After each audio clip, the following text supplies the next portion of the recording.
From the Anasazi's coyote to the Greek myths of Hermes and Dionysus, to the female myth Kenzun of Japan, there's a mythological character that is known for its thievery, but is also known for being disruptive, cunning, playful, and extremely, extremely mischievous.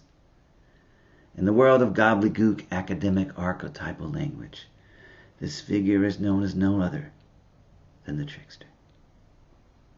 Now wait, I know, please wait before you jump out of your chair and start clobbing me over the head with a meat cleaver or a candlestick for comparing the sacred creative types to the God-forbidden rat-like creature. You have to first know that modern-day pop culture has tried so hard to take away the playful, the artistic, and that mischievous side of the trickster.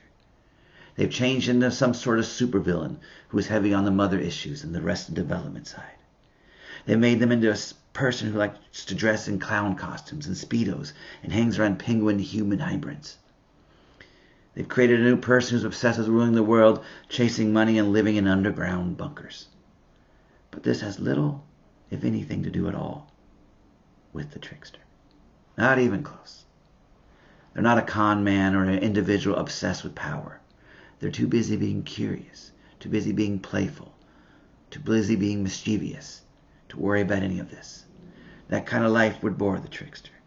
I would even say it would go as far as killing the trickster.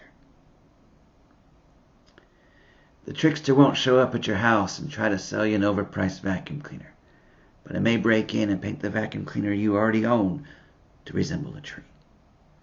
You may drive home one day and notice all your tomatoes in the garden have been picked, and you go into freak-out mode, only to look next door and find the trickster outside serving these giant tomato sandwiches to a group of homeless folks, but also leading a tomato juggling class.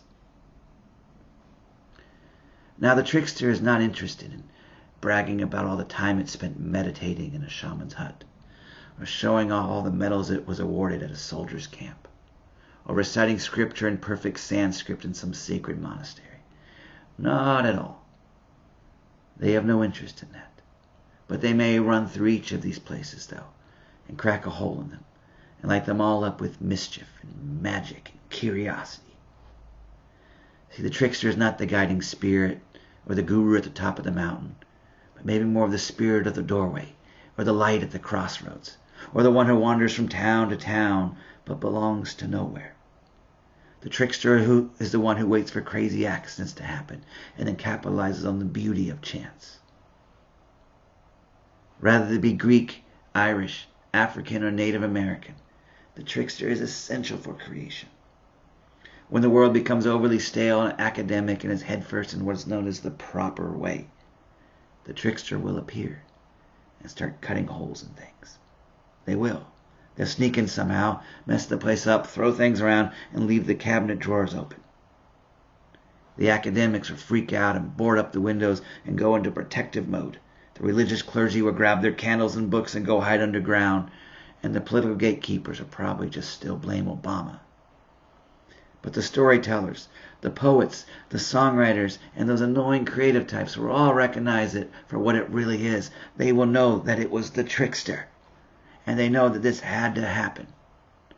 Everyone was pretentious, the vibe was stale, and the room was just way, way off. The trickster was needed to get things flowing again, to leak ideas out, to knock things off the shelves, to allow creativity to happen again, to let what was once sacred and untouchable be shared with everybody. This is the way it's always been, and it will continue to be this way. When art becomes stale and pretentious, the trickster is going to show up.